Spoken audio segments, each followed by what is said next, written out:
Hallo, ich bin der Ilia, ich bin 21 Jahre alt und mache eine Ausbildung zum Elektroniker für Betriebstechnik in der BASF am Standort Ludwigshafen. Und was es heißt, als Elektroniker für Betriebstechnik zu arbeiten, zeige ich euch jetzt. Wir befinden uns gerade in der Ausbildungswerkstatt der Elektroniker für Betriebstechnik. Falls euch der Hintergrund bekannt vorkommt, liegt es daran, dass es die gleiche Ausbildungswerkstatt ist wie die der Elektroniker für Automatisierungstechnik. Ich als Elektroniker für Betriebstechnik bin für das Installieren und Warten von Maschinen und Antriebssystemen in den jeweiligen Betrieben zuständig. Im Gegensatz zum Elektroniker für Automatisierungstechnik arbeite ich in höheren Spannungsebenen und generell allem, was über die herkömmliche Haushaltssteckdose hinausgeht. Wie ihr seht, stehe ich vor einer unserer Werkbänke, die jeder Auszubildende am Anfang seiner Ausbildung zugeteilt bekommt. Unter anderem habt ihr hier Platz, um das von der BASF gestellte Werkzeug zu verstauen, und im Hintergrund seht ihr verschiedene Elemente, wie zum Beispiel die Sicherung, den Notaus und verschiedene Stromanschlüsse. Da wir als BASF aktuell und in Zukunft noch mehr auf Nachhaltigkeit und erneuerbare Energien setzen, ist der Beruf des Elektronikers für Betriebstechnik sehr gefragt. Der Beruf ist deshalb so spannend, da es in der Thematik aktuell sehr viel Bewegung gibt. Stichwort Solar- und Windenergie.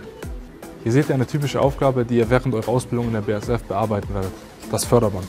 Rechts von mir ist die dazugehörige Steuerung, die ich komplett selbst verdrahtet habe, und das Bedienfeld, mit welcher ich das Förderband ansteuern kann. Einmal haben wir den Rechtslauf, dann das Stoppen und den Linkslauf. Und hier haben wir noch Sensoren, die bei Erfassen des Paketes das Förderband abstellen würden. Wenn du Elektroniker für Betriebstechnik werden willst, solltest du Spaß an Mathe und Physik und ein generelles Interesse an Elektrotechnik haben. Das war es jetzt von mir aus der Ausbildungswerkstatt. Ich nehme dich jetzt mit nach draußen in einen der Betriebe der BASF. Wir sind jetzt hier bei der Stromversorgung. Hier wird sich darum gekümmert, dass das ganze Werk mit Spannung versorgt wird. Hier seht ihr einen sogenannten Netzeinspeisetrafo, der einen Teil des Werks mit Spannung versorgt. Links gehen 20.000 Volt rein, die dann rechts auf 6.000 Volt runter transformiert werden, welche dann im Schaltraum weiter verteilt werden. Wir befinden uns gerade im Schaltraum des Trafos 1. Ihr könnt euch das so vorstellen wie den Sicherungskasten bei euch zu Hause, halt nur für große Unternehmen. Und hier an der Steuerung ist gerade ein Alarm eingegangen. Und meine Aufgabe ist es jetzt herauszufinden, worin dieser Fehler liegt. Ich habe jetzt ins System geschaut und wie es aussieht, ist es eine Temperaturüberwachungsstörung. Das heißt, wir gehen jetzt vor Ort und schauen uns das mal an. Wir befinden uns jetzt an dem Trafo, von dem die Störung ausgegangen ist. Die Temperaturmeldeeinheit befindet sich hinter dieser Klappe, die ich jetzt erstmal abschrauben muss.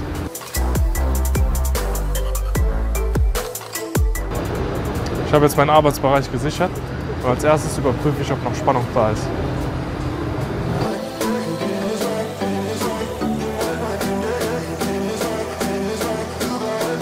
Alles sicher, keine Spannung. Da die Temperaturmeldeeinheit in diesem Fall defekt ist, tausche ich sie komplett aus. Ich bin jetzt hier in der Werkstatt der Stromversorgung. Ein Kollege von mir hat die Meldeeinheit des Trafos schon vorbereitet und meine Aufgabe ist es jetzt, sie fertig zu verdrahten.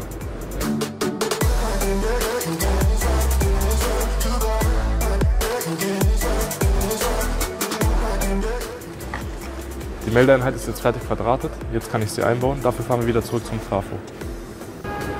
Also die alte Temperaturmeldeeinheit habe ich hier ausgebaut und die neue, die ich gerade eben fertiggestellt habe, baue ich jetzt ein. Jetzt habe ich die neue Temperaturregeleinheit eingebaut und im letzten Schritt schalte ich jetzt die Spannung zu, um zu schauen, ob alles richtig funktioniert. Wir können sehen, wir haben jetzt knapp eine Temperatur von 87 Grad Celsius, was heißt, dass meine Temperaturmeldeeinheit funktioniert. Das war's mit dem Video. Wenn du dich für Elektrotechnik, Motoren und große Anlagen interessierst, dann ist die Ausbildung zum Elektroniker für Betriebstechnik genau richtig für dich.